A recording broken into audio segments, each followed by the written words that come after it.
Le caractère acide d'une solution dépend de sa concentration en ion H3O+, et tout simplement, plus la concentration en ion H3O+, est élevée, plus la solution est acide.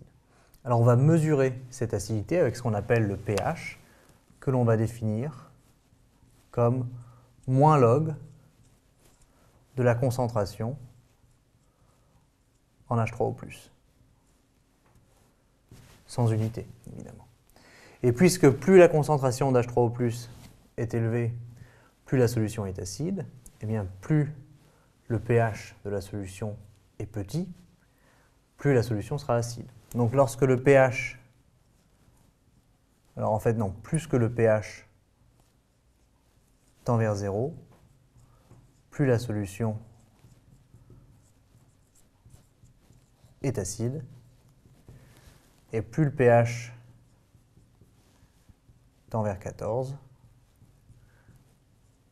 plus la solution est basique. Et souvent, on représente ça avec ce qu'on appelle une échelle de pH. L'échelle de pH, eh c'est de prendre par exemple une droite comme ceci, alors dans le sens que vous voulez, mais admettons qu'on mette 0 ici et 14 ici, avec 7 au milieu, puisque c'est la zone neutre. Et ici, on a ce qu'on appelle la zone acide. Et ici, la zone basique. Alors évidemment, il faudrait mettre pH ici pour être rigoureux. Et dans la zone acide, eh bien, la concentration en ion H3O+,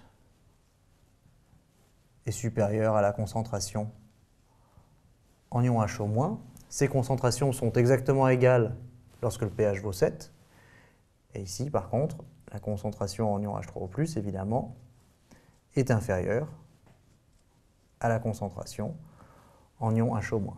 Alors la limite, évidemment, c'est pH égale 7 entre ces deux zones. Donc voilà ce qu'il faut retenir. Cette définition-ci, d'accord, impérative, et plus le pH tend vers 0, plus on est acide, sinon plus il tend vers 14, plus on est basique.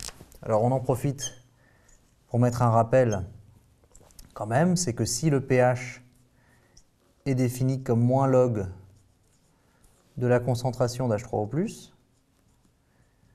ça veut dire que si on vous donne le pH, en fait on vous donne la concentration d'H3O+. Et vous la trouvez avec l'opération suivante, H3O+ est égal à 10 puissance moins pH.